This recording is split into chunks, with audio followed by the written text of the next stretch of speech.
Part 38. I made a fortune by raiding houses in ancient times. Author, Half-Life Calligraphy. Chapter 375. Chapter 369, Conferring the Title of Princess. The prince stared at Ning Chui, who was blocking the outside of the cave, and the Jin Yai behind him with sinister eyes. Through the royal guards, the prince also saw Han Lin, the crown prince of Dingyuan Prince, hurrying over with a few young men. Master Ning, what do you want to do? Facing the prince's gaze, Ning Chui's face showed no emotion at all. Now we have to ask what the prince wants to do. Why, if I do something, do I have to report it to Lord Ning first? The prince's words are serious. I just heard that something happened to the second prince, so I came to take a look. The second prince is Gu's second brother. As long as Gu is around, Lord Ning won't have to worry about it. Within a few words, Han Lin hurried over with his people. Han Lin's eyes darkened when he saw the second prince and Han Yao being carried behind the prince. Even though he was full of anger, he could only endure it for now. Prince. The prince raised his eyes and saw what Han Lin wanted to say at a glance. He waved his hand to interrupt him with a stern face. Prince Dingyuan came just in time. Something happened to the second prince in your house. Gu Zhen wanted to ask your father for help. Statement. Yin Sha looked at the prince silently. He wanted to attack the second prince, but he didn't even care about himself. I don't even think about what benefits the second prince could get if he was exposed naked in front of all the guests. Although the reputation of the second prince will be ruined, the second prince will lose face and the emperor will lose face. It will definitely make the prince angry that he does not care about brotherhood. Han Lin did not want to get involved in the fight between the crown prince and the second prince, but Han Yao was still a member of the Dingyuan palace after all. Father, the queen, mother, and concubine have always felt that they owed Ling Chu, so they finally got her to agree to move back to the palace, and they held a grand hairpin ceremony in such a grand way. There was nothing he could say to let the prince ruin this ceremony. At the very least, you have to wait until the haircut ceremony is over. Prince, no matter what happens, you should wake up the second prince and let him put on his clothes first. Otherwise, if the news spreads, the emperor will definitely be angry. The prince wanted it because the emperor was dissatisfied with the second prince, so how could he agree to it? Prince Han, something happened to the second prince in your house and he is unconscious. I don't know if he is injured, so we should carry him out first and ask the prince to ask a doctor to come and take his pulse. Otherwise, if something happens to the second prince in your house, has Prince Han ever thought about the consequences? Although the people present did not speak, they all looked at the prince in unison. What could happen to the second prince? It seems that when he fought with Han Yao in the cave, he exerted too much force and passed out from exhaustion. Han Lin's face was as dark as the bottom of a pot. Although Han Yao was not his sister, in the eyes of outsiders, she was still from Dingyuan Prince's palace. She was disgraced, and the palace's face was also tarnished. Prince, even if you have to invite a doctor, let the second prince and Han Yao get dressed first. Being blocked again and again, the prince's anger grew higher and higher. Do you really want to stop me? He is the prince, and that Ning Chui is just going against him. But Han Lin also wanted to stop him. Could it be that King Dingyuan refused his solicitation but secretly defected to the second prince? Ling Chu saw the tense situation between the two sides from the system, frowned slightly, and quickly asked Princess Jing in a low voice to speed up the hairpin ceremony. Princess Jing also noticed that the prince and Ning Chui left midway, and she guessed that something had happened. Hearing Ling Chu's whisper, he nodded lightly towards her. After 3 additions and 3 bows, it is the ceremony of placing the wine and wine. After completion, Ling Chu knelt in front of King Dingyuan and the princess to listen. Although Ling Chu was a little worried that Ning Chui and Han Lin would fight with the prince and the others, King Dingyuan was as calm as a mountain. Although he didn't know what was going on, the confidence he gained from fighting on the battlefield would not let him get distracted easily. Sitting at the top, he looked at the girl kneeling in front of him, whose features were more and more similar to his own. King Dingyuan was in a good mood. Although he was teaching, his tone was very gentle. The princess was even more smiling. Under the influence of King Dingyuan, Ling Chu quickly calmed down. After listening to their teachings attentively, he slowly replied, "I may not be sensitive, but I dare not accept it." At the same time, he paid homage to King Dingyuan and his wife. After finishing the work, Ling Chu bowed to the guests, ministers, praisers, and guests. King Dingyuan and the princess looked at each other, got down from the main seats at the same time, and bowed to the audience with Ling Chu to express their gratitude. Ling Chu's hairpin gating ceremony was finally completed smoothly. The next step is the feast. After all the guests went to eat, the guards quickly walked to King Dingyuan and reported what happened in the cave. After hearing what the guards said, King Dingyuan's face darkened, preparing to deal with this matter. But he saw Peng Xiao, the commander of the Forbidden Army, walking over quickly. Behind him, surrounded by two teams of guards, was the emperor. King Dingyuan's forehead jumped. The emperor actually left the palace privately and came to Dingyuan's palace. King Dingyuan led everyone in the palace to kneel down. "I am late to pick you up, I hope your majesty will forgive me." The emperor stepped forward, stretched out his hand to support me, and said with a smile, "No need to be polite, just keep your body straight." His eyes fell on Ling Chu, who was wearing a hairpin crown and an exquisite long-sleeved dress. The emperor sighed, "It seems that I am a step late." The emperor did not originally expect to come to Dingyuan Prince's mansion, but after issuing the order, he suddenly became interested. He hasn't left the palace for a long time, and wanted to take advantage of the banquet at Prince Dingyuan's mansion to relax. It was just that the queen and the queen mother heard that the emperor was leaving the palace, so they rushed to stop him. The emperor spent a lot of time before he got out of the palace. But he didn't catch up with Ling Chu's hairpin ceremony. "Your Majesty, you should not leave the palace privately." The emperor glared at King Dingyuan and said, "It's hard for me to leave the palace just once." "Dear, please don't say such disappointing words." Seeing that King Dingyuan had no choice but to shut up, the emperor signaled to eunuch Cao, "Declare the decree."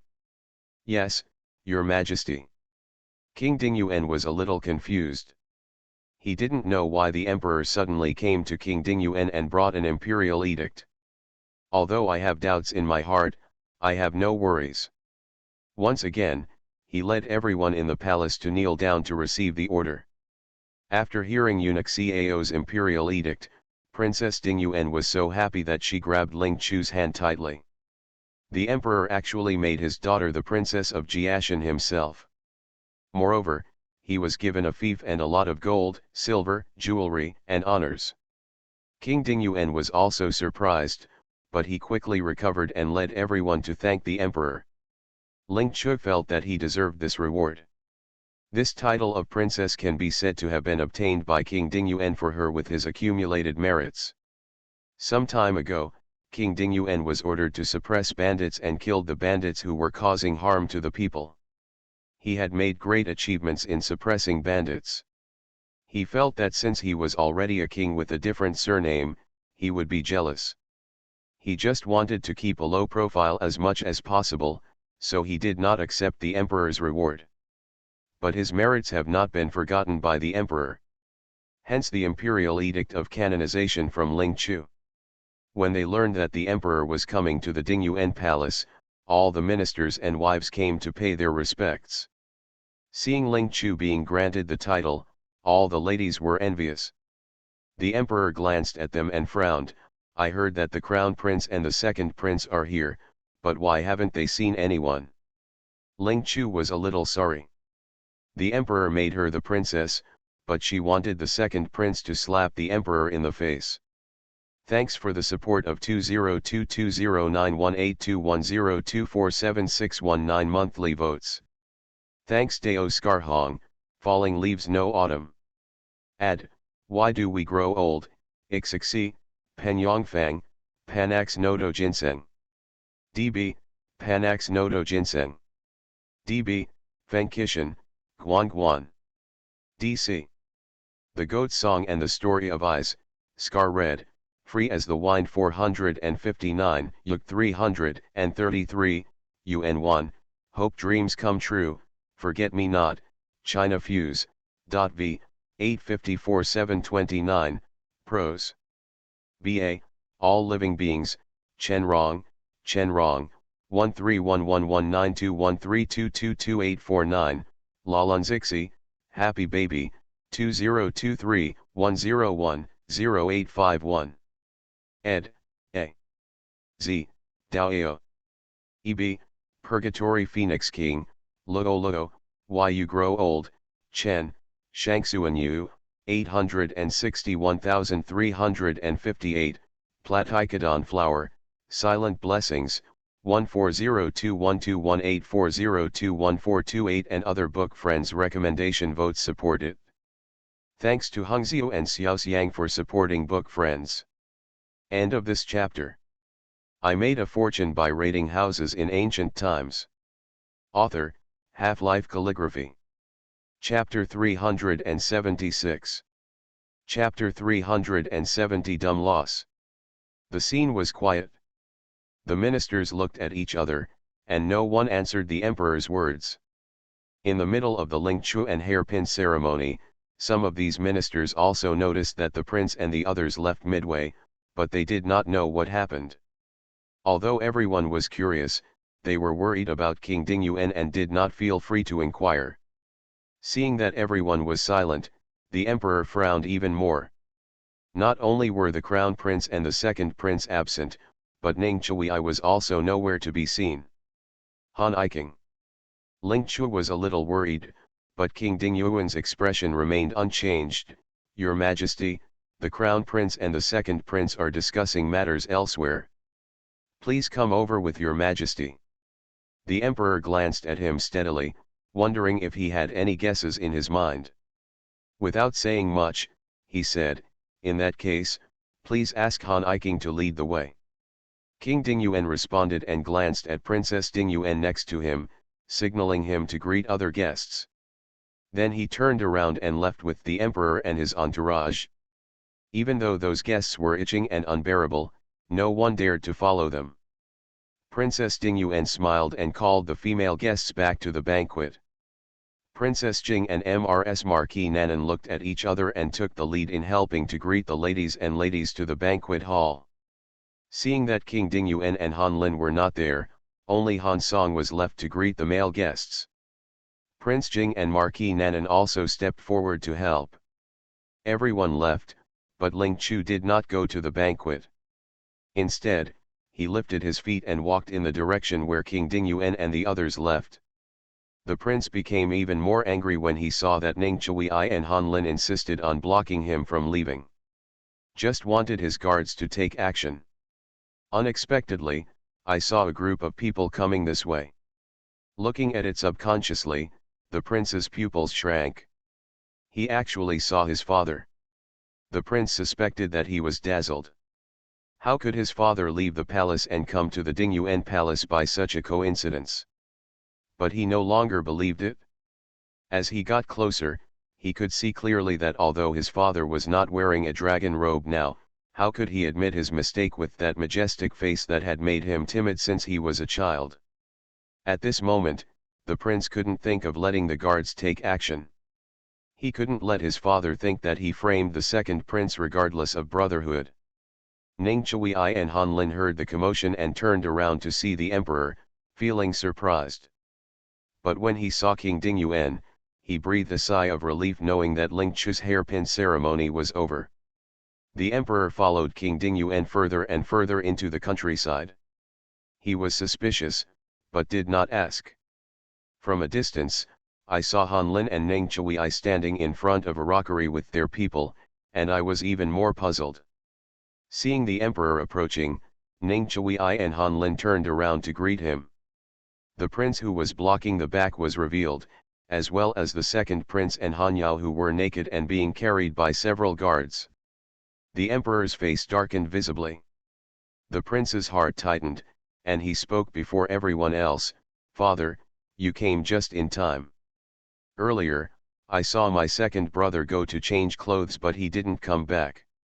I was worried that something might happen to him. Unexpectedly, after searching for a long time, we found that the father-in-law who was waiting for the second brother had fainted next to the rockery. Er Chen entered the cave and saw his second brother and Miss Han Yao both unconscious. Just when they were about to take them to see a doctor, Master Ning and Prince Dingyuan blocked them in every possible way. Ning Chui glanced at the prince and said softly, "Your Majesty, I and Prince Dingyuan just saw that the second prince's clothes were disheveled and wanted to wake him up to put on his clothes before calling the doctor." The prince was angry, but he did not dare to make a mistake in front of the emperor. "Father, my second brother has been unconscious and I don't know if he is injured. I am worried that his life is in danger." He didn't dare to scold Ning Chu in front of the emperor, but when he saw King Dingyuan, the prince thought that he repeatedly attracted him to be rejected. Han Lin maintained the second prince in front of him this time. "If something happened to the second brother in Prince Dingyuan's mansion, I'm afraid it has something to do with the people in Prince Dingyuan's mansion." Prince Han repeatedly prevented Gu from hiring a doctor for his second brother. This was because he felt that the power and wealth of Prince Dingyuan's mansion were not enough, and he wanted to let him go. "There is a princess in your house who even wants more?" The prince was secretly saying that Prince Yuan's palace not only wanted the prince's concubine, but also wanted to use Han Yao to support the second prince to ascend the throne in order to seek more glory and wealth. The emperor has always been suspicious, and King Dingyuan had to defend himself to the emperor, "Your Majesty, Minister." As soon as he spoke, the emperor waved his hand, "Han Iking, there is no need to say more, I believe in your loyalty." "Father." How could the emperor not understand the prince's thoughts? "Come, wake up the second prince." Seeing the emperor's gloomy face, the prince could only swallow his unspoken words. But when he saw that the guard shook the second prince several times without waking up, his thoughts changed again. Ling Chu glanced at him and raised his hand to seal the secret. In order to prevent the second prince and Han Yao from waking up midway, she used talismans on them. After the withdrawal, the second prince and Han Yao quickly made some noise. Perhaps recalling the memory before coma, Han Yao's eyelids moved a few times and suddenly opened her eyes. Just as he was about to reach out and push away the second prince who was pressing heavily on him, he saw someone around him out of the corner of his eye. Han Yao subconsciously turned her head and screamed out. The second prince was awakened by her cry, rubbed his neck and opened his eyes. Father, seeing the emperor standing not far away, the second prince subconsciously wanted to get up and salute, but his consciousness had not returned yet, and he did not realize that he was naked. He sat up suddenly. The clothes that the guard had just covered him with, thinking not to taint the emperor's eyes, slipped off, revealing Han Yao's naked body. Immediately another scream pierced everyone's eardrums. The second prince was so shocked that he realized that he was naked inside Han Yao's body and instinctively fell down. His eyes touched Han Yao's pale face, and he realized something was wrong. The second prince's face alternated between blue and white. It was wrong for him to get up now, and it was also wrong for him to lie down. "You bastard, why don't you put on your clothes quickly?" The emperor was angry, but he still cared about his son. After cursing, he took the lead and took a few steps outside. The emperor was angry. No matter how dissatisfied the prince was, he did not dare to say anything and could only follow everyone out. The second prince quickly exited Han Yao's body, picked up his clothes and put them on. Han Yao also had a pale face, ignoring the pain in her body caused by the second prince's torture, and shook her head and put on her dress. The second prince did not look at her and quickly packed himself up. He quickly walked to the emperor and knelt down in front of him. "Father, my son was drugged, so he did something stupid. It was not intentional. The emperor looked at Ning Chui. Reporting to the emperor, I asked someone to check what the second prince had eaten and drank at Dingyuan Palace, and there was nothing abnormal. The second prince blurted out with a pale face, "It's impossible." When he learned that the second prince was unconscious, Han Lin had already sent someone to invite the doctor into the house. At this time the doctor happened to arrive. King Dingyuan asked the doctor to test the remaining tea and snacks left by the second prince in front of everyone. The results came soon. The doctor knelt down to the emperor tremblingly, "Your Majesty, these things have been tested by ordinary people and there is nothing abnormal about them." The second prince was filled with anger, but there was nothing he could do. No matter who was responsible, there is no evidence, so the mute can only swallow it. Since I feel unwell and out of shape, I always feel like I can't write well. The votes and subscriptions keep dropping, and I don't know if book lovers have given up or are planning to save up to read again. I feel envious when I see other writers ordering more than 100,000 yuan. Then I look at my own appalling data and sigh, feeling ashamed of myself. The author next door said that since the writing was not good, it would be better to cut it up and open a new book.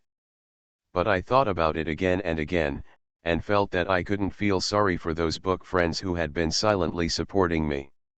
No matter how bad the data is, I still want to keep writing. I want to finish it well from beginning to end. I don't want to disappoint the book friends who support me. End of this chapter. You are listening to Novels at Bless Up channel. Wish you happiness and luck. Please subscribe to receive new novels. How do you feel about this novel? Please like and leave a comment. I made a fortune by raiding houses in ancient times. Author, Half-Life Calligraphy. Chapter 377. The Emperor is not unaware that the overt and covert fights between the Crown Prince and the Second Prince have become increasingly fierce recently. At this time, he simply does not want to listen to the Second Prince anymore. Whether he was being influenced by others or because of his own lust, he slept with a girl from Dingyuan's palace. How do you plan to deal with this matter? The Second Prince's face turned pale, and he had realized that his father had no intention of continuing to track down the person who drugged him. The Second Prince was angry and helpless, and he had no intention of thinking about Han Yao at this time. King Dingyuan saw that the Second Prince had no intention of marrying Han Yao, and he did not want Han Yao to marry the Second Prince. His loyalty is to the Emperor. He does not want to side with the Prince, nor does he want to be labeled as a party of the Second Prince. King Dingyuan knew that he had been granted the title of king with a different surname, so the only way to survive was for the palace to restrain its aggressiveness and keep a low profile. Although the Emperor has no suspicion of him at present, it is inevitable that he will not be suspicious in the future. He bowed his hand to the Emperor and said, "Your Majesty, although Han Yao is not Wei Chen's biological daughter, it was Chen and his wife who raised her after all." Han Yao behaved improperly and begged the Emperor to take back her title of Wenan County Princess as punishment.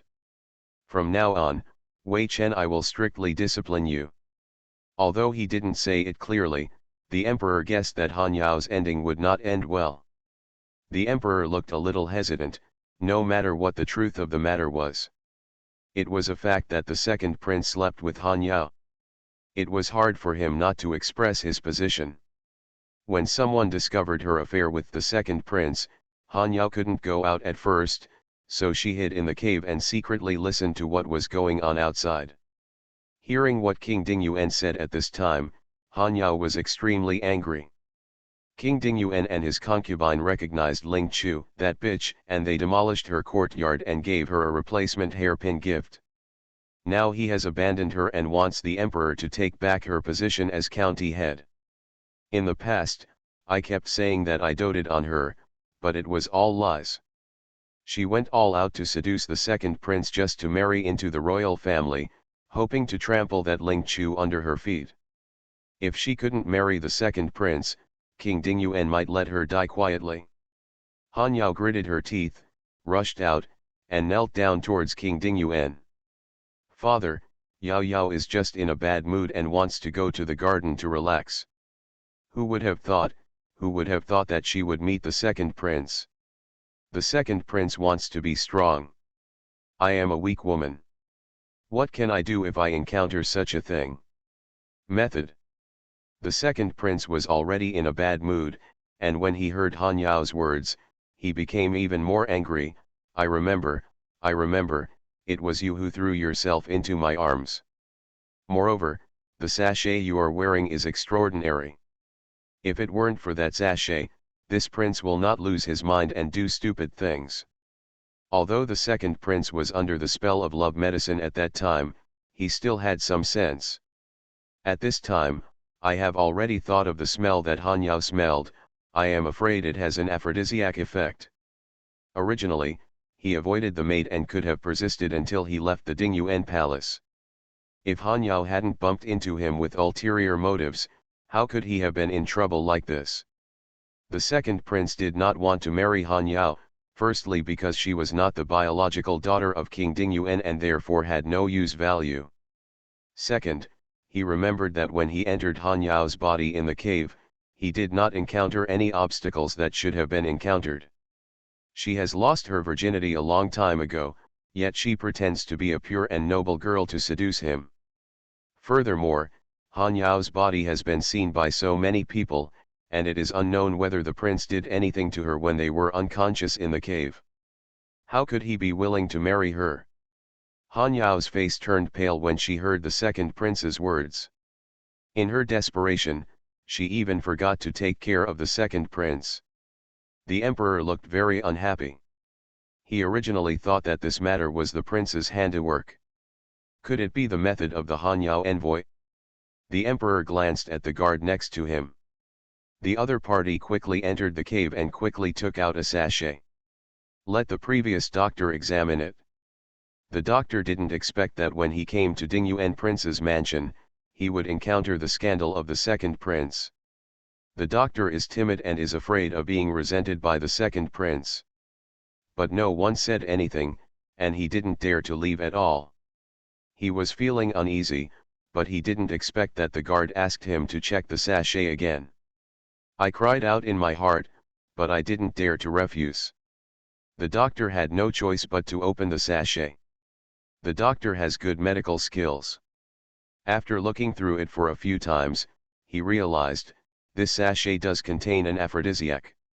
Han Yao's body was shaky and she glanced at the madam subconsciously, but she swallowed the words as soon as she spoke. The emperor looked majestic and made a decision quickly. On the grounds that Han Yao's moral conduct had been compromised, her title as Princess of Wenan County was revoked. Han Yao's vision went dark, but she could only bite her lips and did not dare to say that the sachet was given to her by the maid asked by the madam. The wife glared at her with hatred.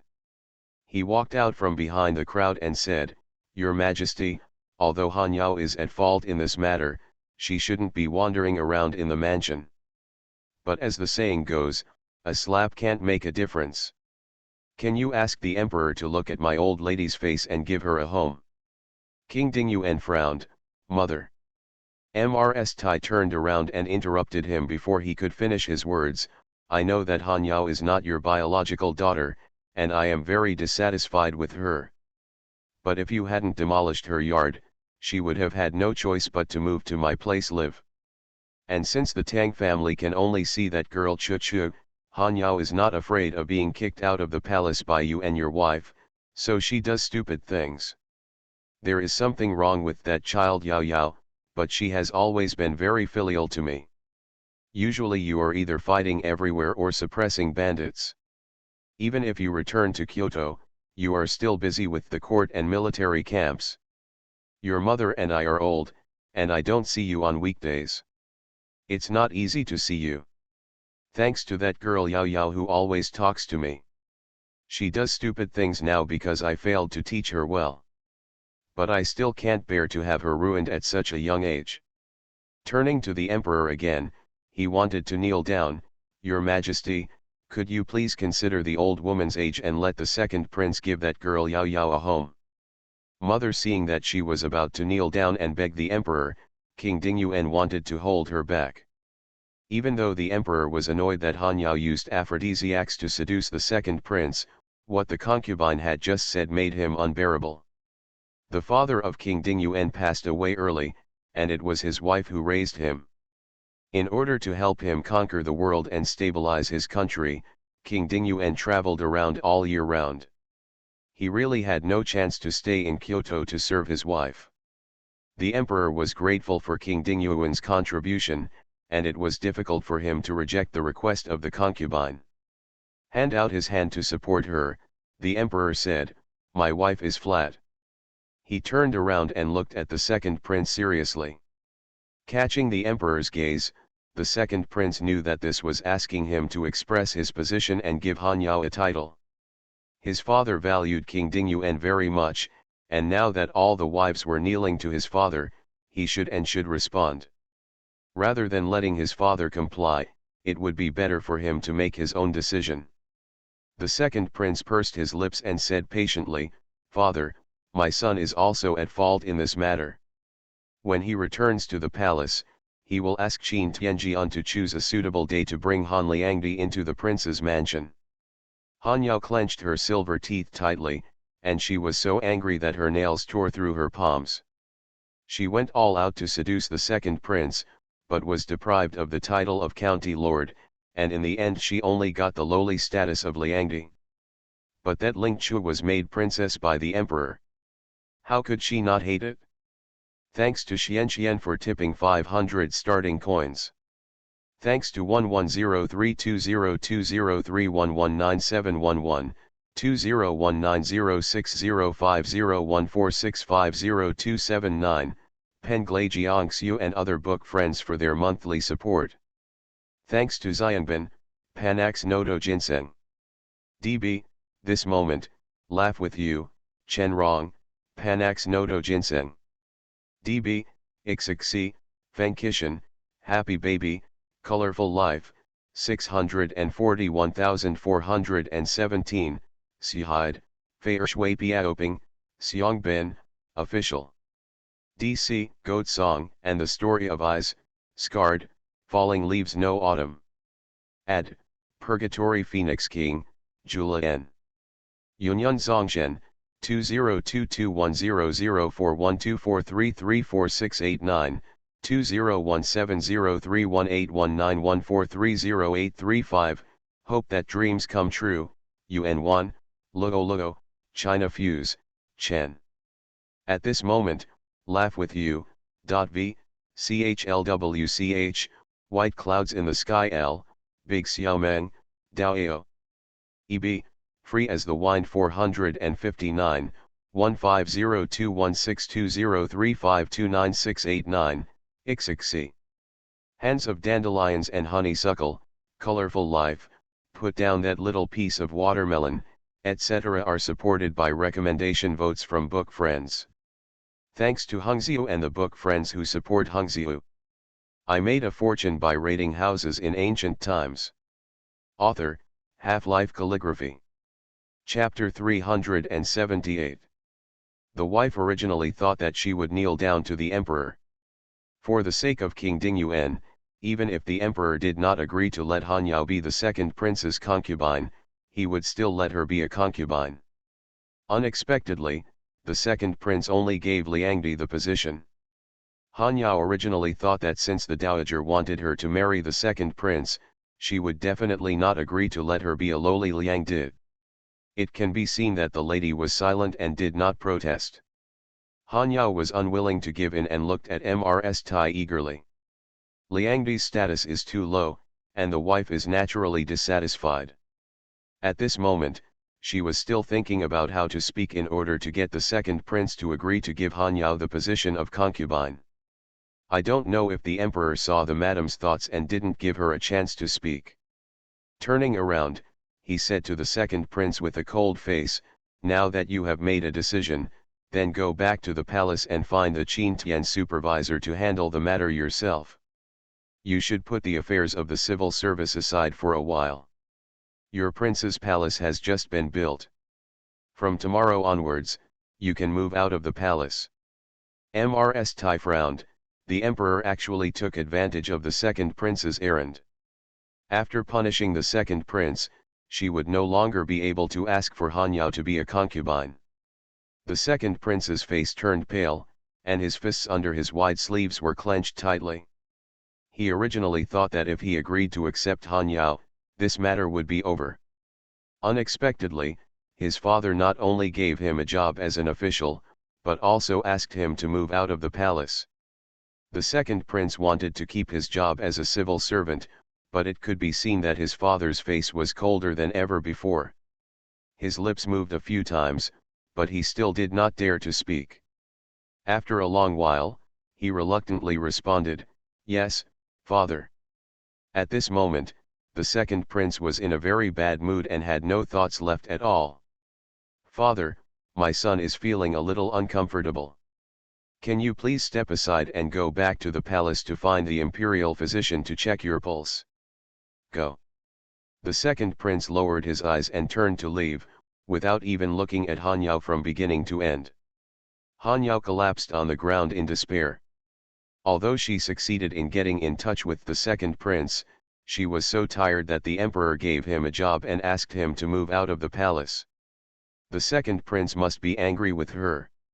Even if she can enter the second prince's house, the second prince will not treat her well in the future. The dowager gave her a dissatisfied look. The second prince had not yet married his wife, although Liang Di's rank was lower. But Han Yao is the first woman to enter the second prince's palace. As long as she wins the second prince's heart and gives birth to a son before the main concubine enters the house, the mother is more valuable than the son. I believe the second prince will definitely raise her rank.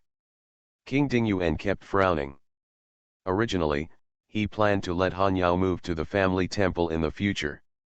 But now, that's all. Since she wanted to climb a high branch and entered the second prince's mansion, it had nothing to do with their Dingyuan prince's mansion. In this matter, if anyone is the happiest, it is the prince. The second prince was given a job and ordered to move out of the palace to see how he would fight with him in the future. If he hadn't been worried about the emperor's presence, the prince could hardly help but look up to the sky and laugh. He is the prince, and he will only be the one who will be honored in the future. The second prince must not get involved. The prince thought his pride was well concealed, but the emperor saw through it at a glance. The emperor was a little disappointed. He had asked the tutor to teach the prince carefully for many years, but people could still easily see through his thoughts. "Prince, it is embarrassing for him to take on such a big job." The emperor was in a good mood when he left the palace. But what happened to the second prince made him feel ashamed. However, when he saw Ning Chui standing aside, his expression softened again. Especially when he saw the charming Ling Chu standing not far away, this pair of talented man and beautiful woman made his mood improve. The emperor was very pleased. He felt that Ning Chui was the most like him. He was good at both civil and military affairs, and his skills were not lacking. He could face the collapse of Mount Tai without changing his expression. Not only is he good-looking, he also has good eyesight. The disciple of Master Xianyi was actually the daughter of King Dingyuan. Ning Chui satisfied him in every aspect, but he was too gentle towards the girl. If this continues, I don't know when I will be able to marry Han Chu into the family. Looks like he still needs his help to broker the deal. The emperor withdrew his gaze and turned to look at King Dingyuan. "Han Iking, today is such a happy day, and I am also very happy. Is the banquet about to begin? I haven't eaten out for a long time, and today is just the right time to taste the skills of your royal chef." Although it would be a great honor for the emperor to have dinner at Dingyuan Prince's mansion. But for safety reasons, the emperor generally would not eat outside. Although Dingyuan Prince's mansion is heavily guarded, there are many guests coming today, so there is no guarantee that no one with ulterior motives will sneak in. If anything happens to the emperor in Dingyuan Palace, they cannot afford it. King Dingyuan did not move, and urged with a serious look on his face, "Your Majesty, it's time for you to return to the palace." The commander of the imperial army and his father-in-law looked at King Dingyuan with gratitude. They had long wanted to persuade the emperor to return to the palace. It's just that the emperor rarely leaves the palace once, so they didn't dare to disappoint the emperor. The emperor glared at King Dingyuan dissatisfiedly. On this happy day, Han Iking should not say such disappointing things. Seeing that King Dingyuan was unmoved, he even tried to persuade him. The emperor simply ignored him and walked towards Ling Chu with a smile. Princess Jiashan, don't be as stingy as your father. You are a guest. I brought a gift today, so I have to taste you a banquet at the royal palace. Let's go, lead me there quickly. There were a lot of guests here today, and I was late. I was afraid I wouldn't even be able to wash the pot in time. Ling Chu smiled. She did not expect that the always majestic emperor had such an easygoing side. But she can understand it if she thinks about it. Although the emperor is the most noble, he is also a human being. Trapped in the palace day after day, year after year, I'm afraid I'm tired of eating even the most delicious royal meals. It was a rare trip out of the palace, but she just wanted to have a meal outside. Seeing that he had deprived Han Yao of the title of county lord, she should not spoil the emperor's happiness at all. Ling Chu smiled and said, "Don't worry, your majesty. You have given me a big gift today, and I will not let you eat the water in the pot. I will make sure you have enough food and drink."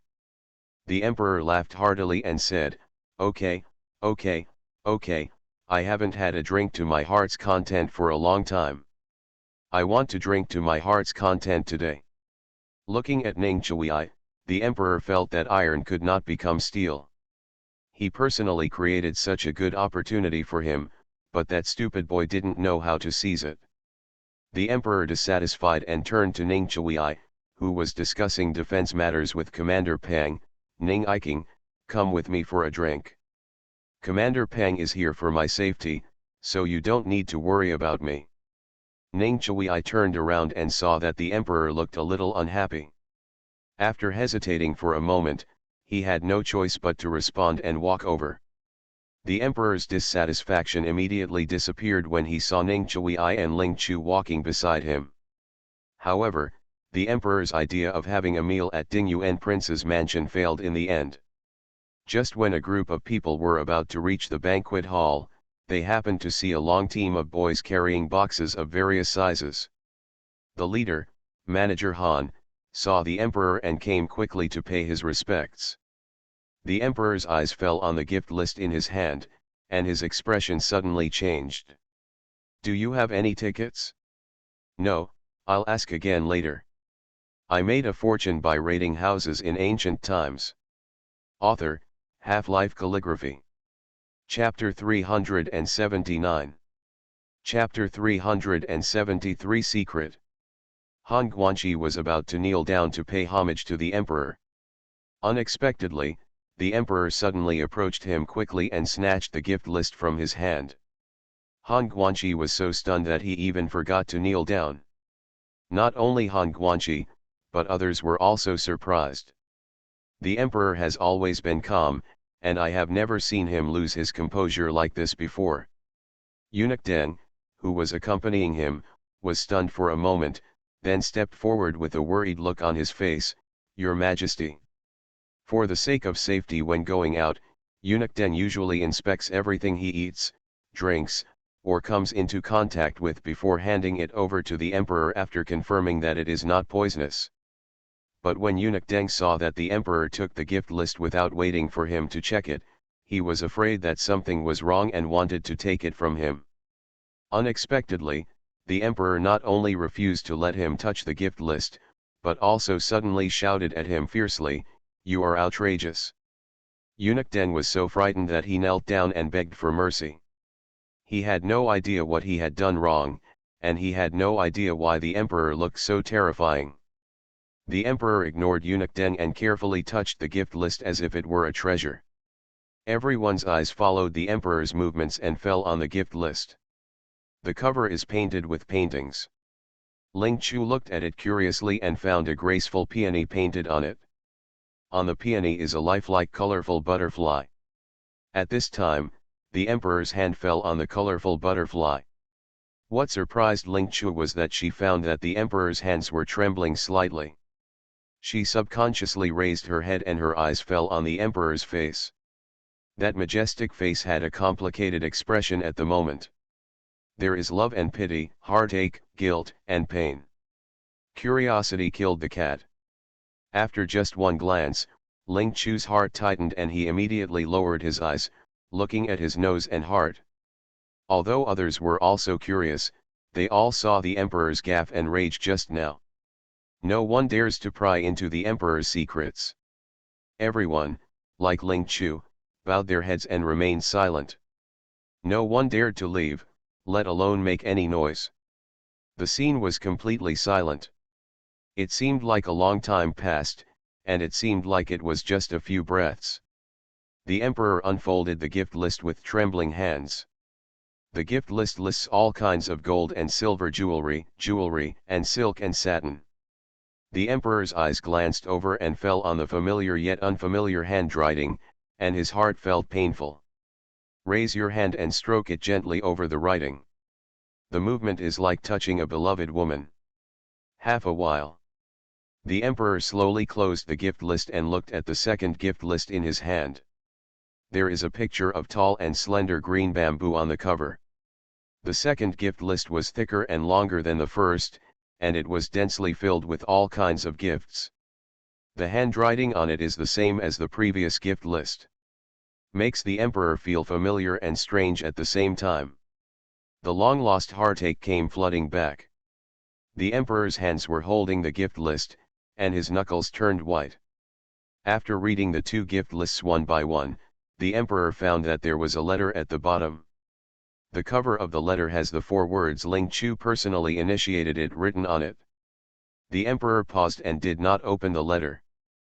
Princess Jiashan. Ling Chu was stunned and subconsciously raised his head. Seeing the emperor hand the letter in his hand to him, was even more surprised. Seeing that she didn't move, the emperor stretched his hand in front of her again and said, "Your letter." Ling Chu quickly glanced at the emperor and saw that he was not angry, so he slowly reached out and took the letter. Her eyes fell on the envelope, and when she saw her name, she realized why the emperor gave her the letter. But the handwriting on it was unfamiliar and she had never seen it before. The emperor took back his hand and saw that Ling Chu was holding the letter motionless. "Take it apart and take a look." Okay, Ling Chu was a little confused, but he felt that the emperor seemed a little anxious. Moreover, it seemed that he wanted to take the letter and open it himself. There was something wrong with the emperor. Ling Chu didn't have time to think about it. He raised his hand and gently tore open the envelope. The emperor withdrew his gaze and slowly raised his head, but didn't look at anyone. Looking at the various boxes carried by the boys one by one.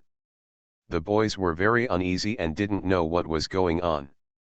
Seeing King Dingyuan and the others standing quietly aside, they did not dare to move at all. They lowered their heads and allowed the emperor to look at them. The letter in Ling Chu's hand was not long, and only 2 things were written on it. The first is to tell her that the items on Colorful Butterfly's gift list are all given to her. The other copy was asked to be handed over to Ning Chui on her behalf. The envelope is unsigned. Ling Chu's first reaction was that her master knew that the Dingyuan Palace was giving her a replacement hairpin gift, so he sent her these gifts. But as soon as the idea came up, she rejected it again. The handwriting on this letter was not written by the real person Xian Yi. It was clearly written by a woman. Furthermore, as far as he knew, her master had no contact with Ning Chui at all, so how could she suddenly send him so many things? Not Master Xian Yi, nor her other 2 senior brothers. Ling Chu was confused. After the emperor looked at the boxes, he looked back at Ling Chu. "Princess Jiashan, could you give me the letter?" As soon as the emperor said these words, Ning Chui and King Dingyuan frowned at the same time. Ling Chu raised his eyes and glanced at the emperor, then silently handed over the letter. To be honest, she was also very curious. The letter is for her, and she also has a share of the gift. But she didn't know who gave her the gift. The emperor had no share in those things, but he clearly recognized the paintings and handwriting on the gift list. But even though he was curious, Ling Chu didn't ask a single word. Curiosity killed the cat. Staying away from the secrets of the royal family, especially the secrets of the emperor, is the best way to save your life.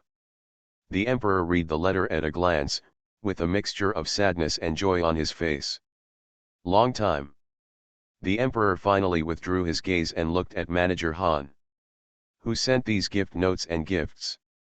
Han Guanqi was also uneasy, but he had also fought on the battlefield with King Dingyuan when he was young, so he was still calm at this time. Go back to the emperor, it was sent by Wei Yuan Escort Bureau. Who is the and where is he now? It's the head guard Lei Dagong. I just asked him to come over to attend the banquet at our house. Summon the leader of the Thunderbolts quickly to see me. Lei Dagong heard that the emperor had summoned him, and he hurried over anxiously. After seeing the ceremony, the emperor immediately pointed to the ceremony carried by the servants and asked, "Who escorted you to transport these things?" Lei Dagong was confused in his heart, but he said respectfully, back to the emperor, "These things were entrusted by a man named Chen Wu to them back to the capital.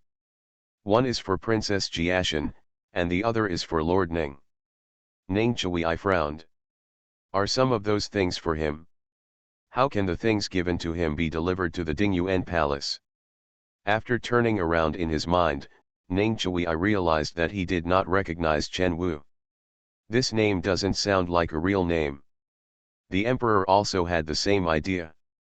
I interrogated Lei Dagong for a long time, but didn't get any useful information. The bureau only cares about safely delivering to the designated person, and will not ask for detailed information about the person who escorted the escort. The emperor was silent for a while and then waved back the thunderbolt head. Summon Ningguo Gong to come and see me quickly. Thanks to 854-729, Penglai Jiangxiu, WX Yang Mai and other book friends for their monthly support. Thanks to ZMDUU, 0808292220201007, Pros. BA, 641,417, Mobile Phone, 1402121840214228, Panax Nodo Ginseng. DB, Xianbin, Yunyan Zongshen, Guangguan. DC, China Fuse, Fallen Leaves Haiku. Ad, Get Thinner and Thinner. Home, Come On Elegant, Joy 792, 854-614, Bully the Frost and Aoxu. Ab, Chen, UN1, Menu N595, White Clouds in the Sky L, On the Water Side. DD, Happy Baby, M, 854-307, 2023-011-8710. CE, Snow Lotus, Scarred, Dream #reality, 20230521742110, 20090811, Nodo Ginseng. DB, 4922 Sunny Day, Sunflowers Trouble, 2023-033-1230. DAV, Penyong Fang, A Small Grapefruit. Meng F. Carrot, Xiaomei, 20205305301154167402358893, The Wind of the Blue Planet, Lazy Zixi, Xiao Shi, asterisk hashtag, Heartbeat on the left, CHLWCH, Wonking, Care, Tutu is very busy, Sunny. Ed, Why We Grow Old, Years 773, Half an Apple, 202209080850439119 and other book friends recommendation votes support it. Thanks to Hungzio and Xiaoxiang for supporting book friends. End of this chapter. You are listening to Novels at Bless Up channel. Wish you happiness and luck. Please subscribe to receive new novels. How do you feel about this novel? Please like and leave a comment. I made a fortune by raiding houses in ancient times. Author, Half-Life Calligraphy. Chapter 380. Chapter 374, Is She Not Dead? Ning Qiagong is also at the Dingyuan Palace today. Hearing that the emperor had summoned him, he came quickly. Seeing everyone standing outside in silence, they looked a little shocked. Looking over the boys carrying the boxes, I was even more surprised. Ning Qiagong subconsciously looked towards the emperor and saw that his face was cold and realized that something was wrong. He raised his eyebrows and quickly stepped forward to greet him.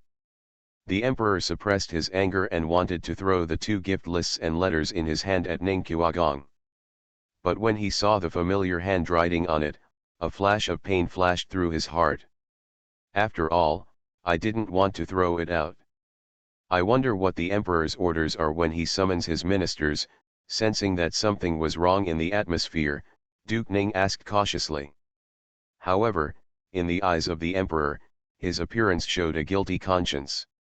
The emperor sullenly put the gift list in front of him. Ning Qiagong, please explain to me, what is going on?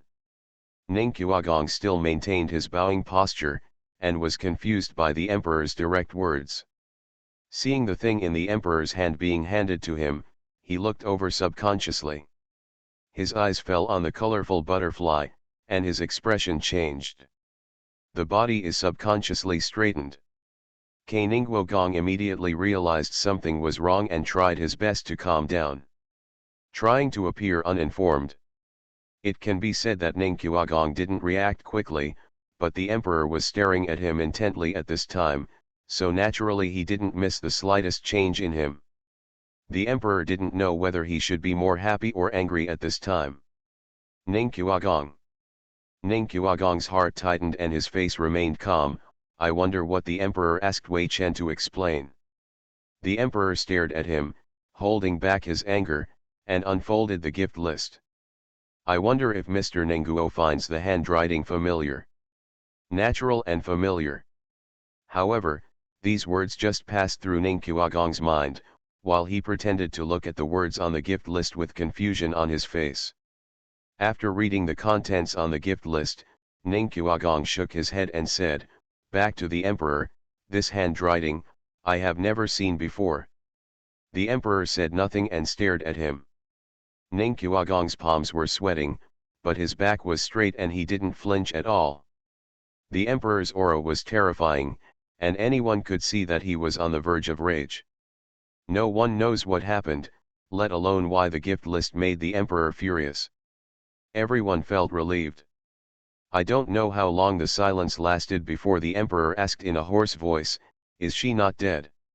Ning Qiagong pursed his lips for a while, then raised his eyes and looked directly at the emperor. She is dead, she died 20 years ago. No one knows who the emperor and Ning Qiagong are talking about. King Dingyuan glanced at the emperor and Duke Ning, thoughtfully. The emperor stared at Ning Qiagong for a long time, and the anger in his heart suddenly broke out. Before anyone could react, he turned around sharply and pulled out the long sword from the waist of the commander of the Imperial Guard next to him. With a wave of his hand, a sword light was raised. Angrily, he put his hand on Duke Ningguo's neck and shouted loudly, do you think I don't dare to kill you? Your Majesty. Everyone was so frightened by this incident that their faces changed drastically. They were anxious and wanted to rush over to stop them. Ning Qiui's expression also changed, and she wanted to step forward as soon as she moved. The emperor seemed to have eyes on his back.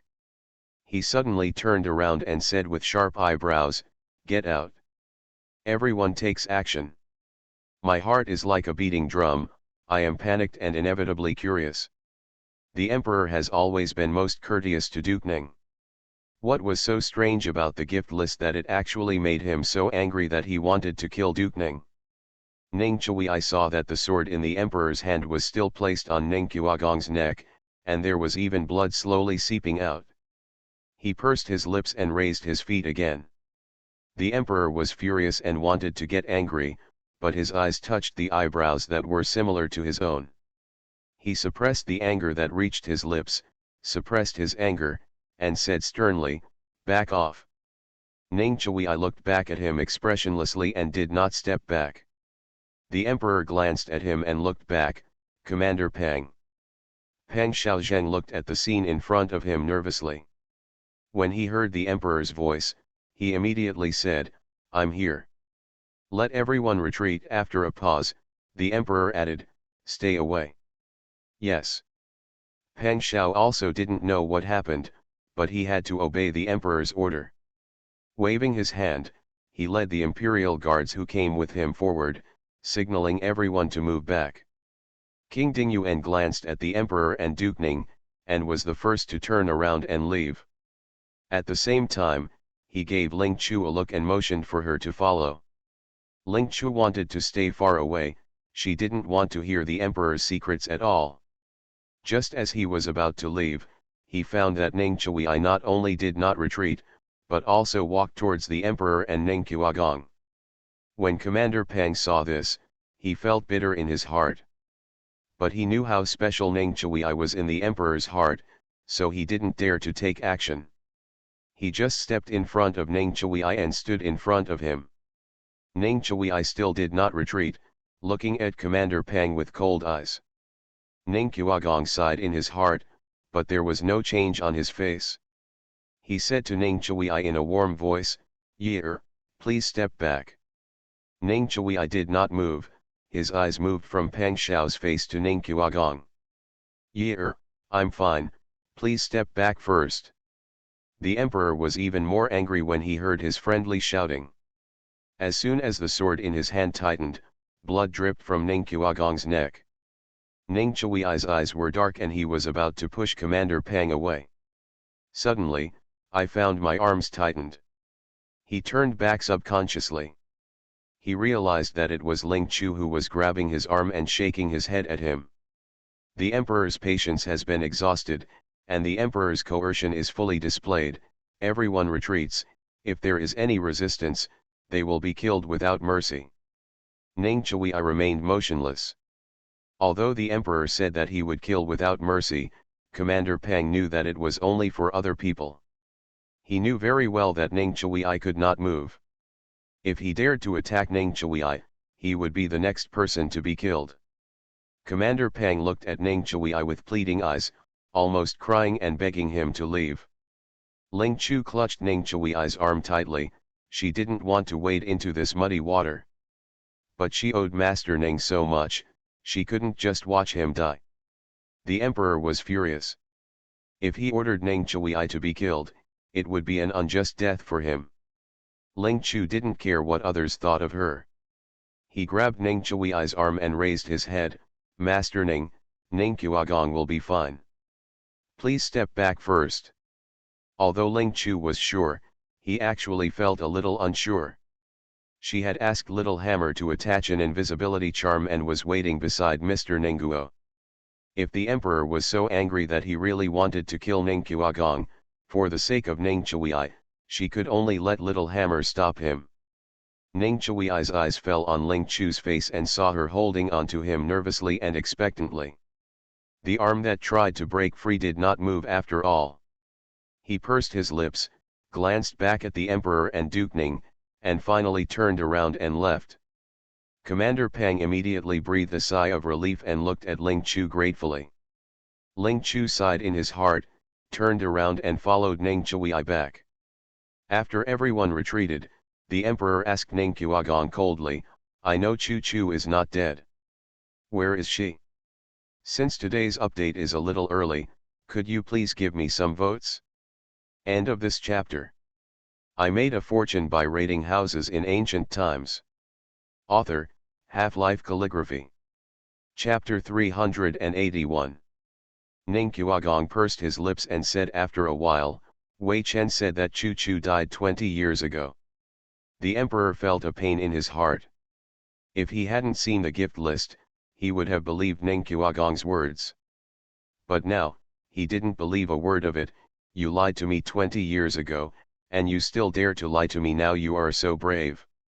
If Chu Chu dies, Then tell me who made this gift sheet? Your Majesty, there are many people with similar handwriting in this world. I don't know who wrote the etiquette note. You lied. These pictures of peonies, colorful butterflies, and green bamboos were clearly painted by Chu Chu. You can't even think of deceiving me again.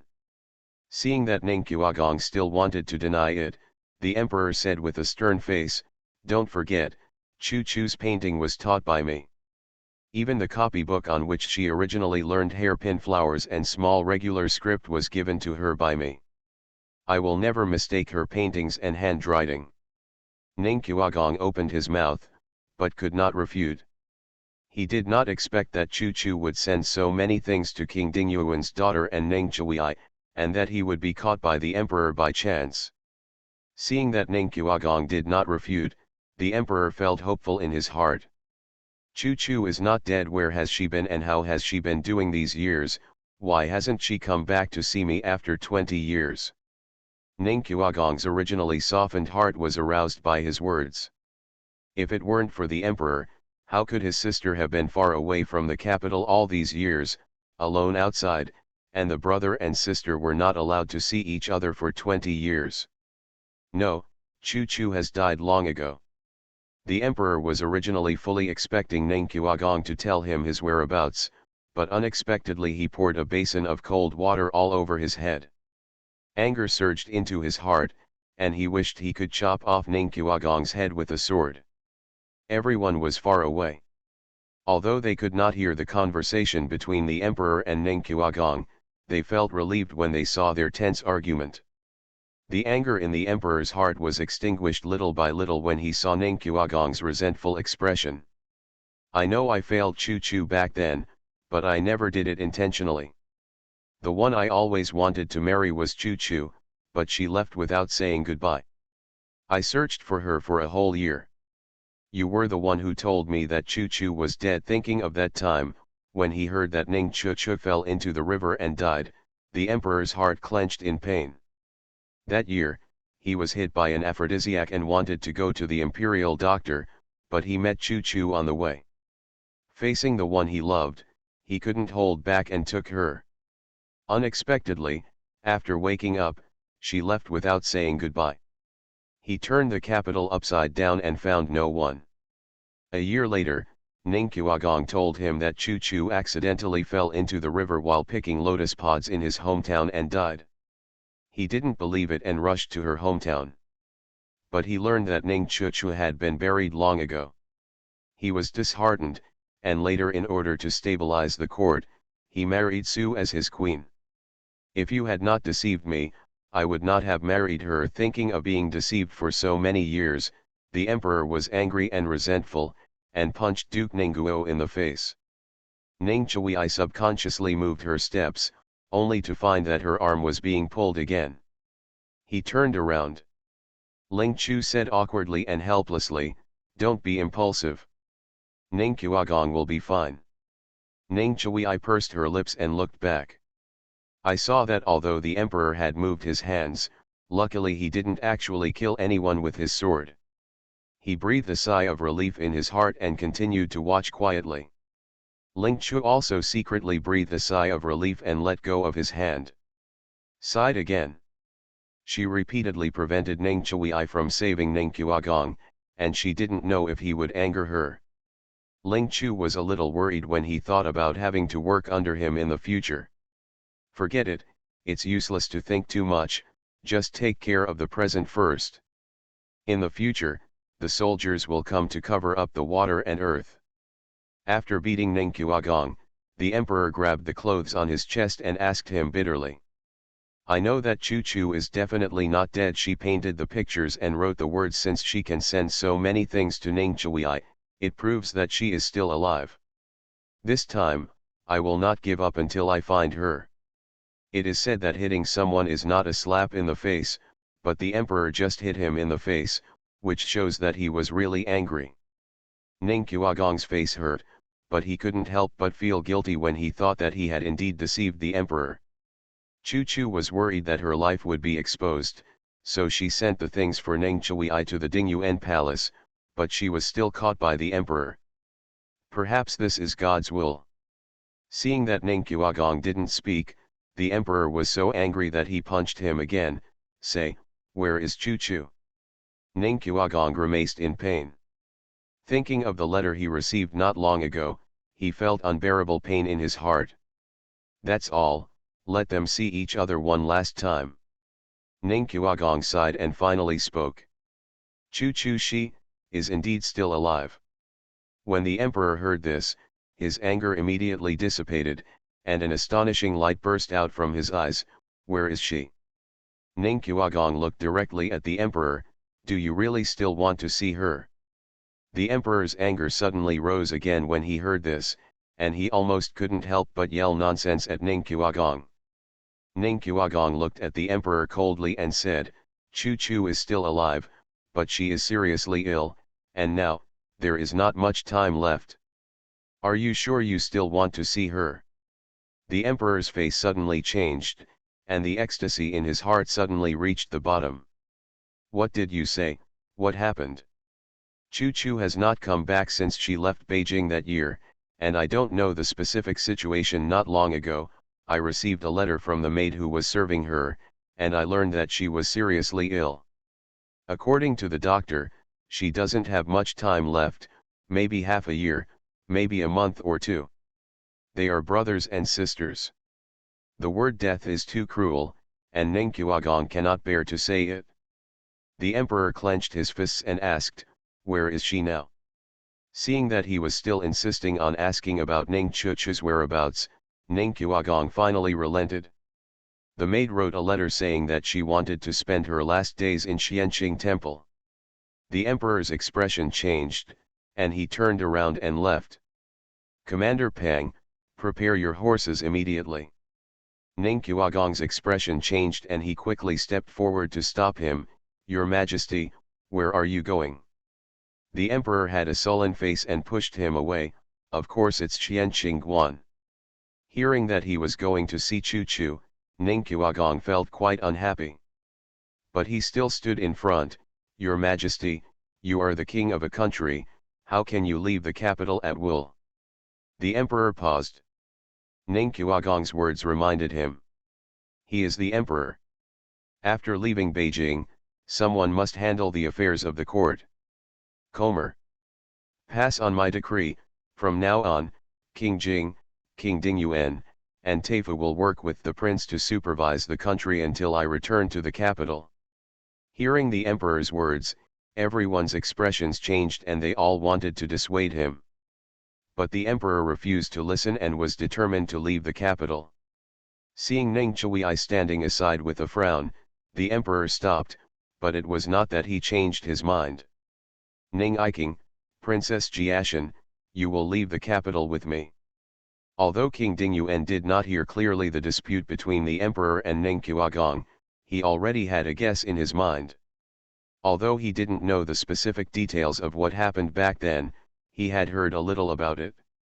Although the emperor married Su as his queen, he was in love with Ning Chuchu, the eldest daughter of Duke Ningguo. The emperor was afraid that she would not die, so he insisted on going to see her. However, he did not expect that the emperor would let his daughter leave the capital together. Thanks to book friends such as Hope Dreams Come True, AirCU, 15021620352969, 11112721142959, etc. for their monthly support. Thanks to Pengzhang, Passing by de Yuan, Eden of the East, Pinguo Degree, This Moment, Laughing with You, asterisk carrot. Carrot asterisk, Fat as Two People, Wu Nanma, Han, Daoyo. EB, 202301210127022243, 2023-082-8227. AC, Fenkishan, 1402121840214228, 641417, Xianbin, Xiao Xiao. DB, Xiao Xiao. DB, Guan Official. DC, at 863, 2023, 071, 3119. E, Dark Starry Night, This Moment, Laugh with You, Scard, 201703181914308835, Chen, Xieming Yuan, China Fuzii, Luo Luo, Yuan Wan, Killing King, Prose.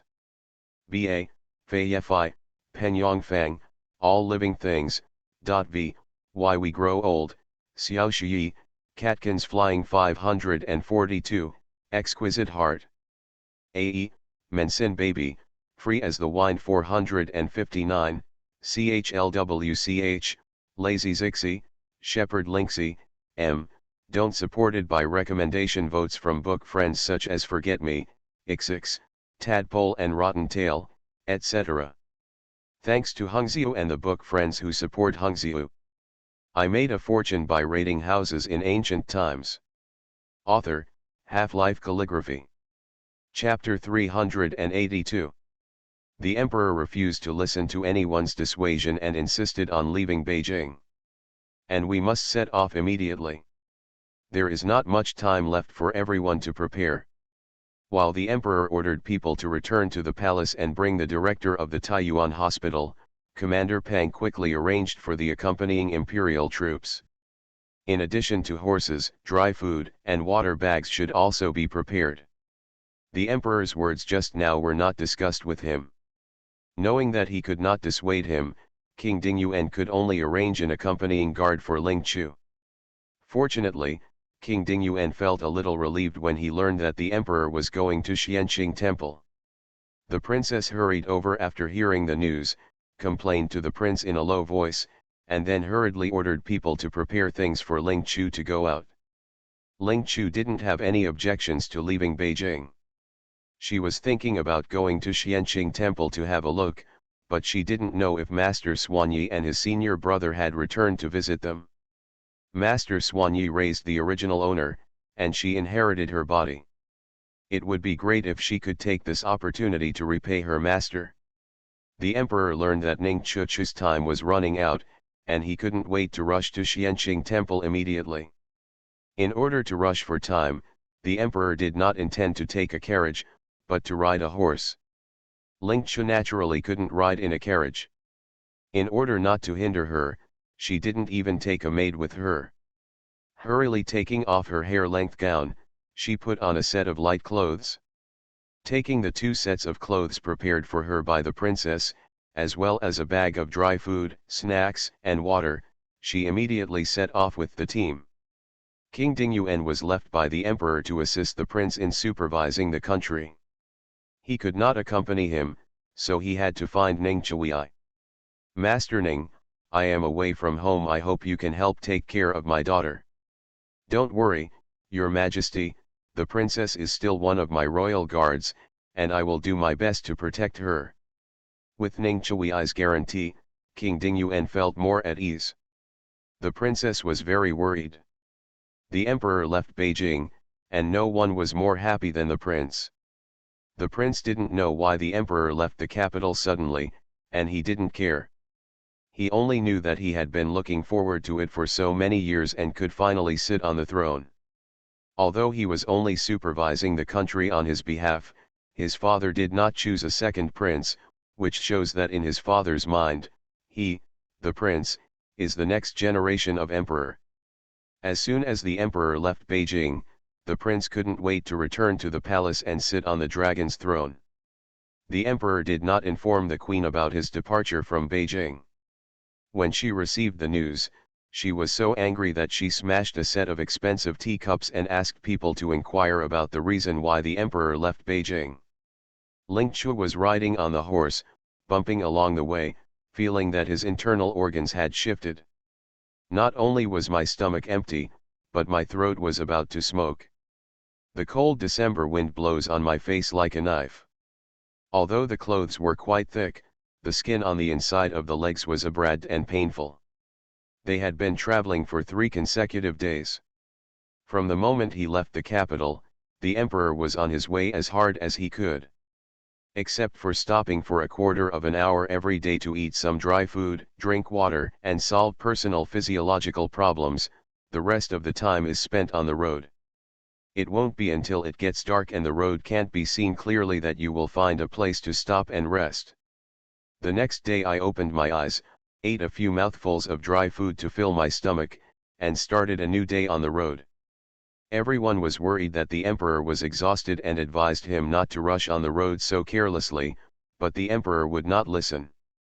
Except for Ningqiagong, no one knows why the emperor is so anxious and insists on rushing to Xianqing temple as soon as possible regardless of the dragon body. Ling Chu sighed in his heart. If it hadn't been for the princess who asked the cook to make all kinds of delicious food for her every day, King Dingyuan would bring various supplements from the palace every 2 days to help her maintain her health. In addition, when the third senior brother returned to Beijing to rescue her last time, he brought her the health-preserving medicine prepared by the second senior brother, so she might have collapsed a long time ago.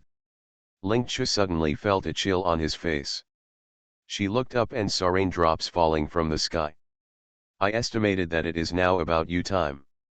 It gets dark early in winter, and with the rain at this time, the sky has started to get dark. Ling Chu frowned, feeling suddenly uneasy in his heart. She controlled the reins with her left hand, preparing to use her right hand to make calculations.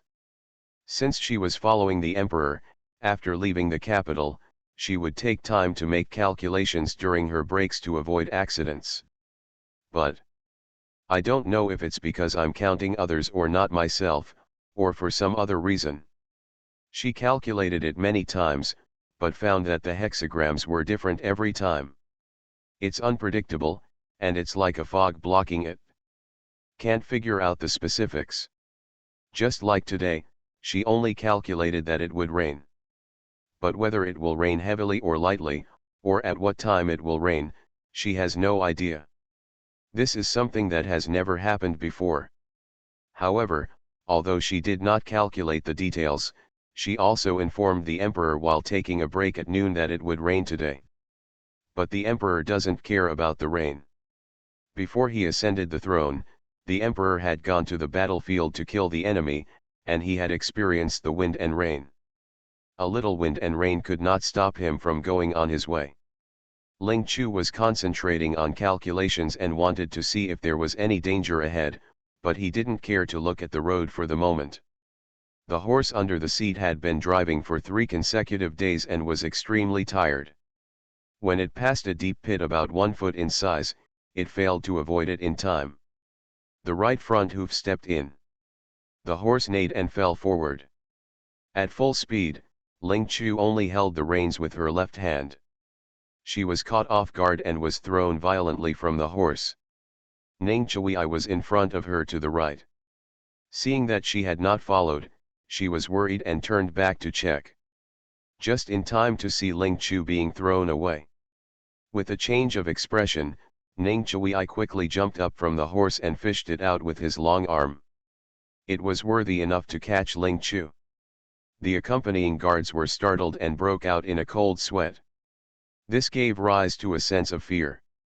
After 3 days of traveling out of Beijing, they saw that Ling Chu had been closely following the team. Their initial worries had long since dissipated, and they relaxed their guard. But they forgot that the princess was just a girl, not a bodyguard like them. Fortunately, Mr. Ning saved her. If something happened, they wouldn't be able to explain it to the prince and princess. Ling Chu was really shocked just now. If it weren't for Mr. Ning, she would have been disabled even if she didn't fall to death. When Ning Chui put her down, he immediately saluted and thanked her. "Thank you, sir, for saving me." Ning Chui lowered his eyes to look at her and said softly, "You're welcome, I promise the prince to protect you." The emperor was at the front of the team, and they did not notice what was happening behind them. Seeing that the people in front had gone away, Ning Chui said, "Let's go on our way first." Ling Chu nodded, "Okay." Turning around to get on the horse, he found that the horse was foaming at the mouth and lying motionless on the ground. Ling Chu felt a little worried because her horse had died. The others also rode one horse at a time, and there was no spare horse for her to replace. The accompanying guards were also in trouble. Although their mounts had good endurance and physical strength. But after running for 3 consecutive days, I have reached the end of my strength. Ning Chui quickly scanned the area and found that he was the only one who was in good condition while walking on the snow. Even the horses ridden by Wei Feng and Yin Xia were extremely tired. Ning Chui pursed her lips, hesitated for a while, and then got on her horse. The slender and powerful hand stretched out to Ling Chu, "Come up." Ling Chu raised his eyes and saw Ning Chui looking down at her in the night. The sound of horse hooves in front was fading away. It was dark and raining heavily. Ling Chu knew that he could no longer hold him back. "Please vote. Please vote. Please vote." You are listening to Novels at Bless Up channel. Wish you happiness and luck. Please subscribe to receive new novels. How do you feel about this novel? Please like and leave a comment. I made a fortune by raiding houses in ancient times. Author, Half-Life Calligraphy. Chapter 383. Chapter 377, Ride Together. The people in front have already run an unknown distance, and if they fall behind after dark, the consequences will be disastrous if they encounter danger. If you delay any further, the emperor will be in a bad mood. If he finds out, he will probably be blamed. When you are away from home, you cannot pay so much attention to it. You can only ride with Master Ning. Thank you, Sir. Ling Chu thanked him, took Ning Chui's hand, got on his horse, and sat behind him. Sit tight, Ning Chui said briefly and pulled the reins. Doxiu immediately spread his hooves and ran forward like lightning.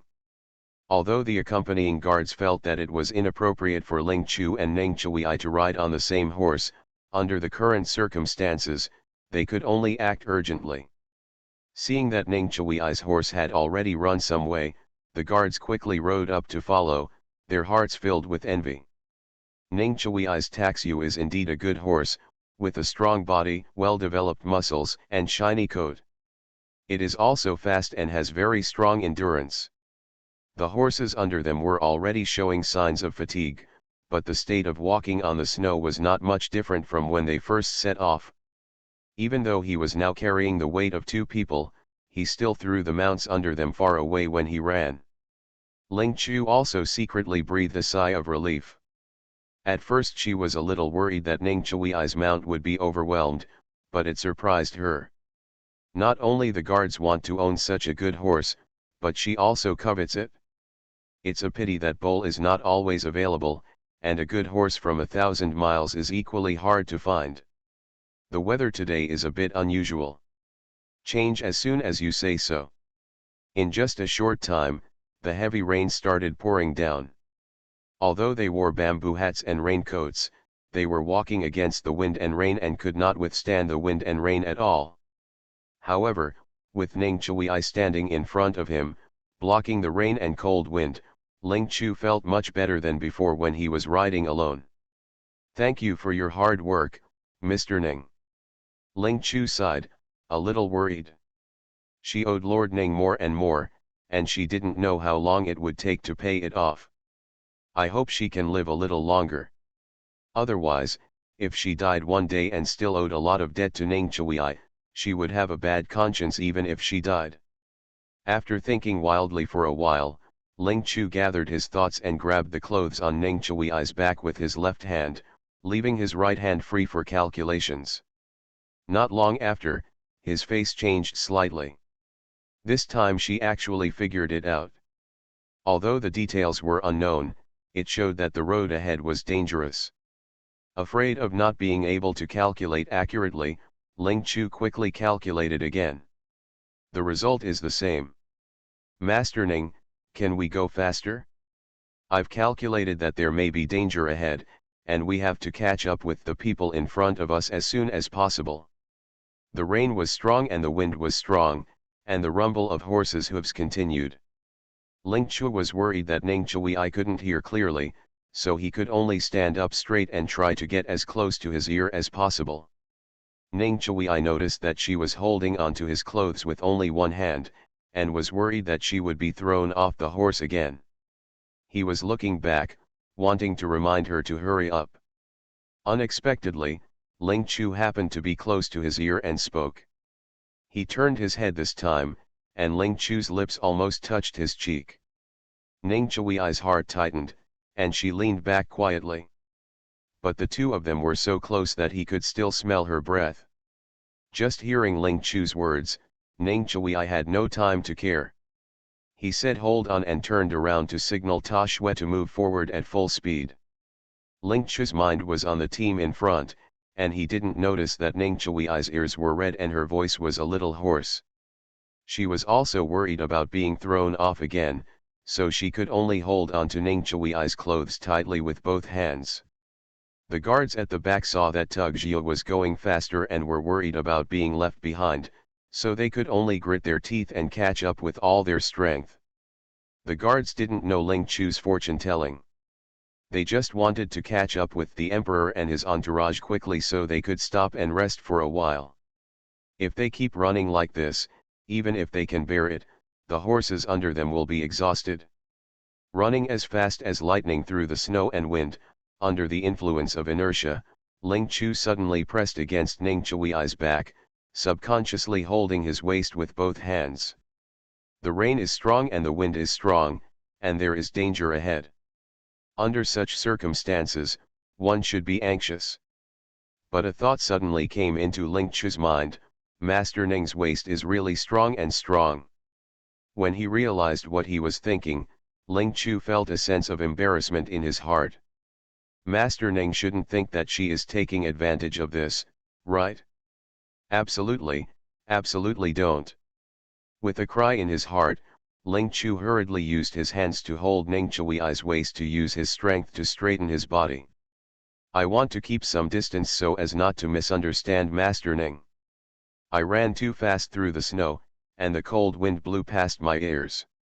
In order to prevent himself from being left behind, Ling Chu did not dare to continue hugging Master Ning, so he could only pull on his clothes as before. But due to too much force, the knuckles of both her hands turned white and hurt. But she didn't dare to say anything for fear of affecting her speed. I could only grit my teeth and pray in my heart that I could catch up with the emperor and his entourage quickly. Fortunately, Master Ning's clothes were of good quality and were not torn by her. Otherwise, she might not be able to face him in the future. Ling Chu raised his head and took a sneak peek at Ning Chui, and found that there was nothing unusual about him, and he was really relieved. However, what she didn't know was that although Ning Chui didn't react, it didn't mean that he didn't notice her actions just now. The two of them were riding together, so they were close to each other. Ling Chu suddenly pressed against his back and hugged his waist with both hands. In fact, he felt the softness on his back immediately. Ning Chui's waist suddenly stiffened, and a darkness filled her sword eyes. Her thin lips pursed slightly, and her hands holding the reins suddenly tightened. It's just that Ling Chu was sitting behind him and didn't notice anything unusual about him. Ning Chui knew that their posture was inappropriate and wanted to warn her, but she was afraid that she, a girl, would be thin-skinned. When he was hesitating and tangled, he noticed Ling Chu's movements and realized that she was closing the distance between them. While I breathed a sigh of relief, I felt a sense of loss. But soon, he noticed that Ling Chu seemed to be secretly looking at him. Ning Chui's heart tightened, and she subconsciously restrained herself and focused on her journey. In order to avoid the embarrassing situation just now, Ning Chui could only focus on controlling the rhythm of walking in the snow. After chasing for about a quarter of an hour, Ning Chui faintly heard the sound of swords and swords coming from the front. The breath around him suddenly condensed. As Taxi ran closer and closer, Ling Chu also heard the sound of swords and swords. She subconsciously wanted to take a look at the situation ahead, but was blocked by Ning Chui's tall body. Just as he was worried, Ning Chui made Ta Shui stop. He turned back to her and said, "It's dangerous ahead. You stay here and I'll help the emperor and the others." After saying that, Ning Chui handed the reins to Ling Chu, held the long sword and flew forward using Qinggong. Ling Chu took the reins and looked forward. Beside the woods, the emperor's team was being besieged by a group of masked men. Facing this situation, Ling Chu did not hide aside. Pull the reins with both hands, drive. Taxiu immediately ran forward. Ling Chu summoned a shovel and a small hammer from the system and quickly smashed them at the masked men. Thanks to book friends such as Hangja Chui Shang, Kalinglan, Purgatory Phoenix King, 202208092035472212, and Hyacinth Wind for their monthly support. Thank you Menu N595, Laugh, Fenkishan, 201703181914308335, Xiao Shi, James 6142, Why Getting Older, CM. Ye, Chen, Silent Carrot. Dash, Morning Glory Under the Scorching Sun, Cool Smoke, Hope That Dreams Come True, 595, Ulrika. DB, Fei Wenli, Panax Noto Ginseng. DB, 202301210127022243, Official. DC, CHLWCH, 201706161940236220, 1311192132222849, Yunyun Zongshen, Lalang Zixi, 15021620352969, Hanyu 328, Free as the Wind 459, Pick a Pen for the Future, ID 123, Mo Shang 385, V, Haj's Mom, Squint and Smile and other book friends recommendation vote support. Thanks to Hungzio and Xiaoxiang for supporting book friends. End of this chapter. I made a fortune by raiding houses in ancient times. Author, Half-Life Calligraphy. Chapter 384. Chapter 378 Princess Violence. Ning Chui I slashed a masked man to death with one sword, then found something rushing past him. Looking closely, I found it was a small hammer. Hurrying back, he found that Ling Chu did not stay where he was, but instead rode Taxiu over here. He frowned subconsciously. Yin Sha, who was following him, chopped down a man in black, noticed his gaze, and looked back. Guessed his thoughts?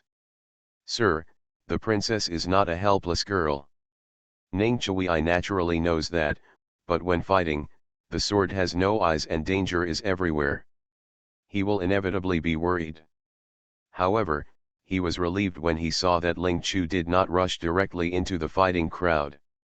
Ling Chu didn't know what Ning Chui was thinking. She didn't know martial arts, so she wouldn't rush in stupidly. That's not helping, it's holding back. She came close on Tugzio so that she could control the big shovel and small hammer more easily. Ling Chu took a look and made a rough estimate. There were 500 to 600 people in this group of masked men. The gap in numbers between the two sides is quite large. Pang Tong led about 100 forbidden troops to the emperor. Since he was not on an errand and was in a hurry, Ning Chui did not bring the royal guards, but only Yin Sha and Wei Feng. The emperor was going to see Ning Chu. Ning Qiagong was worried. Although he followed him, there were only 2 guards around him. Including Ling Chu's 20 guards, there were only more than 100 people. Fortunately, the people on their side were highly skilled in martial arts, so they were not killed by the masked men all at once. There were a lot of people on the other side, but Ling Chu felt a little strange. Some masked men are highly skilled in martial arts and well trained. Every sword strike is aimed at the fatal part, and they are fierce and cruel. This group of people accounts for 2/3. The other third seem to be much worse in martial arts, and the weapons they carry are also uneven. The moves he used were even more confusing. Looks like it's just a fake. The emperor was annoyed because he was caught in the rain and blocked by this group of people. He didn't listen to Commander Pang's words and stayed aside. Instead, he went up and killed him with his sword. As a result, Commander Pang naturally had to allocate part of the imperial army to protect the emperor. Concerned about his safety, the Imperial Guards started fighting and were inevitably a little restrained. Ling Chu knew that his body was weak. If he was exposed to the wind and rain for a long time, the little flesh and blood he had finally gained during this period would be wasted. She knew better that nothing could happen to the emperor. Otherwise, not only will their group be deprived of good fruits, but the relatives behind them will also suffer. Ling Chu was merciless in his attacks. He shoveled and hammered the masked men with high martial arts skills with a big shovel and a small hammer. They all ran towards the vital points. It's not that she has a womanly heart and wants to let go of those masked men who are inferior in martial arts. Although she can control the big shovel and the small hammer, this consumes the energy of the system, and the system needs to absorb the energy of jade to maintain. The cost of killing the enemy was too high, so Ling Chu naturally wanted to deal with those masked men with high martial arts skills first, otherwise it would be a huge loss. The killers originally had the upper hand due to their large numbers. But as Ning Chui, Wei Feng, Yin Sha, and the guards who came later joined in, they were soon at a disadvantage. The masked men became more and more angry as they fought. What makes them even more annoyed is that they find that the weird shovel and small hammer always make surprise attacks on them. They want to fight back, but these two things are not like the martial arts moves of the Forbidden Army, which can let them know how to resist counterattack. The big shovel and the small hammer made a sneak attack, rising and falling, tricky and strange. They couldn't figure out their trajectory at all. Even if they are occasionally hit, they are found to be indestructible and indestructible to kill. After going back and forth like this several times, the masked person will inevitably become restless. But not long after, someone discovered that the shovel and the small hammer were controlled by Ling Chu. Although I don't know her identity, I can tell that she is a girl. Since you can't chew hard bones, you naturally want to pick soft persimmons. 4 or 5 masked men abandoned the Imperial Army and turned around to kill Ling Chu. But Ling Chu had long been on guard against those masked men trying to attack him. Of course he won't just wait for them to kill him. With a wave of his hand, the shovel suddenly swept across. The sharp edge swung past the necks of the masked men. A large amount of blood gushes out instantly. In the blink of an eye, the masked men all fell to the ground, clutching their necks and refusing to close their eyes. What those masked men didn't expect was that after they died, out of anger and hatred, they subconsciously rushed towards Ling Chu. Unexpectedly, she took out a strange whip and beat them almost out of their wits. As the killings continued, more and more people died. There are masked men and there are also forbidden troops. To prevent these ghosts from causing trouble, Ling Chu took out a stack of talisman papers and collected them all. But instead of putting these ghosts in one place, he took out 2 small porcelain bottles and put the masked and forbidden soldiers in them separately. The 2 small porcelain vases in Ling Chu's hands are naturally not ordinary porcelain. On the day of the hairpin ceremony, her third senior brother did not come. According to his servant, her third senior brother has been urged by his family to get married every day since he returned to Beijing. In order to prevent his family from forcing him to choose the girl to marry at the haircut ceremony in Ling Chu. So he didn't show up. But he sent people to bring many gifts.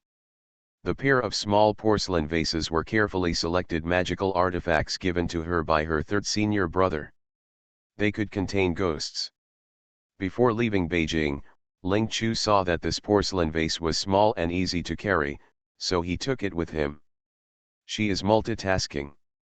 While controlling the shovel and small hammer to kill enemies, she is also busy cleaning up the ghosts. Suddenly a hidden arrow flew out from the woods nearby and shot straight at her. Fortunately, Ning Chui always paid attention to Ling Chu's safety. At the critical moment, he used his long sword to help her block the hidden arrow. Ling Chu cast a grateful look at Ning Chui. However, he found that a masked man tried to sneak attack him from behind while he was blocking the arrow. In desperation, Ling Chu couldn't think too much and waved his right hand suddenly. The small hammer blew the masked man's head off. This scene made Wei Feng speechless. I always feel that the princess has become more and more violent since she joined their royal guards. I don't know if King Dingyuan will settle accounts with them after returning to the capital. Ning Chui lowered his head and glanced at the corpse at his feet, then looked back at Ling Chu. Although he didn't speak, Wei Feng noticed that his slashing movements were much faster. The masked man was no match for the power of the big shovel and small hammer, so he had to give up his plan to kill Ling Chu. But they did not escape, but turned around and besieged the emperor. Ning Chui noticed it immediately and immediately led Wei Feng and Yin Sha towards that direction. Without saying a word, Ling Chu asked the big shovel and the small hammer to help. For a time, the sounds of various swords and screams resounded through the sky. Blood mixed with rainwater, winding endlessly on the ground. Thanks to CM. EA for the reward of 100 book coins.